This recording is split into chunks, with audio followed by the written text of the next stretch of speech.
Hi everyone. Today I just want to show you my lovely wormwood.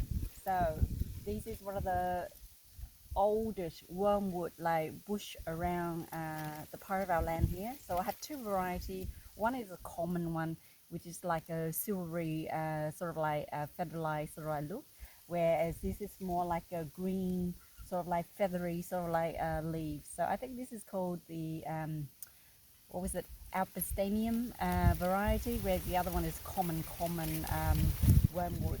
So I'll show you in a minute later. So what I did was that this is the 2 months ago I cut it right back to the ground, and this is a 2 month growth. So it's around like that from the ground to the land at the height at the moment.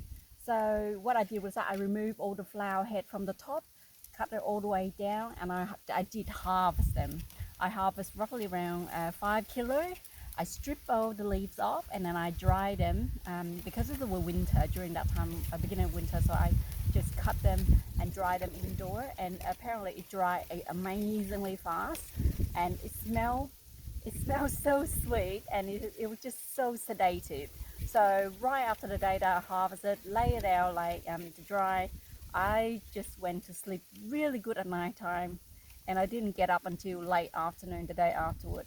So technically speaking, I probably slept around 15 or 16 hours right after I smell and harvest this. I also noticed that the smell of this particular wormwood was stick onto my hand. So it's on my hand because I didn't wear any gloves or anything like that. So next time I know that if I harvest this, I make sure that I wear gloves, because the smell on my hand and it stay with me, and I actually inhale it all the time, and I can smell the sweet smell constantly there, and I was sedating myself for the next few days afterward. So from that personal experience, I just have to be very careful with this particular type of wormwood. Whereas the common variety is a different smell, but it's not as sweet and intense like this particular wormwood variety. It's very similar to Qinghao, or another name is called Sweet Annie. I did try to grow the Sweet Annie variety, but like it's very hard to get the seed to send to Australia. So if I come across it, I will get it and then I will grow next to each other, I don't know, and make up a new variety if they cross-pollinate it.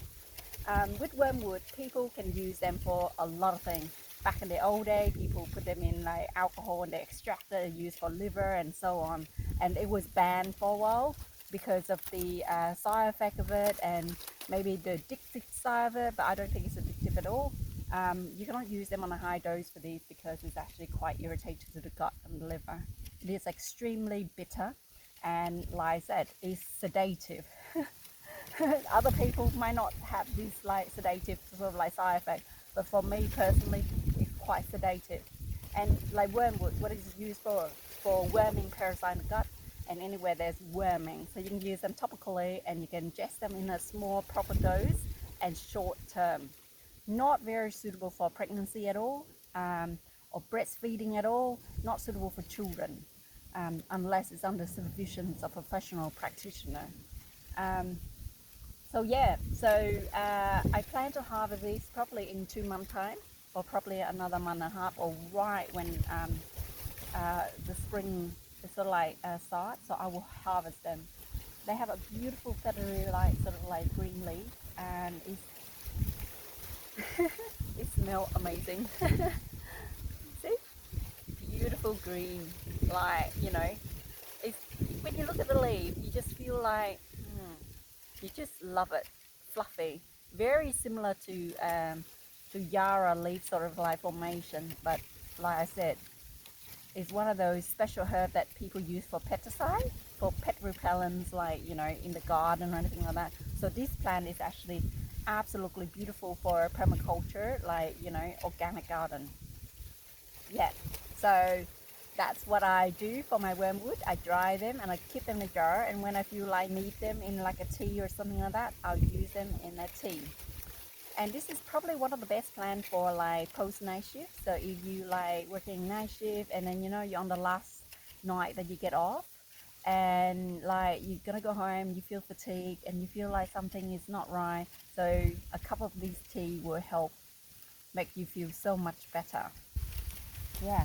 So I'll leave you to it if you have a chance to actually grow this beautiful common wormwood or any other variety of wormwood in your garden. So please do so. But like I said, they quite a small scrub, but they can grow vigorously. So make sure when you cut it right down, and then in 2 or 3 months time, it will sprung back up to its original size again. So here in Gin Perth, Western Australia, it's actually grow all year round, right? Um, Even though they have flower, they can actually have new stem growing up and it blossom like no tomorrow. If you cut it right down, it will sprout up again. And the seed is really, how do I say it, it's spready and weedy, so it can jump anywhere. So you have to be very careful where you grow them. Make sure you keep them in a space, and this can grow up to like 1.5 meters like high. Yeah, otherwise it's a pleasure to grow in the garden, and the leaf and the flowers pleasant to the eye to look at. Yeah, it can be a beautiful feature herbs. So yeah, have a lovely day, and I'll see you next time.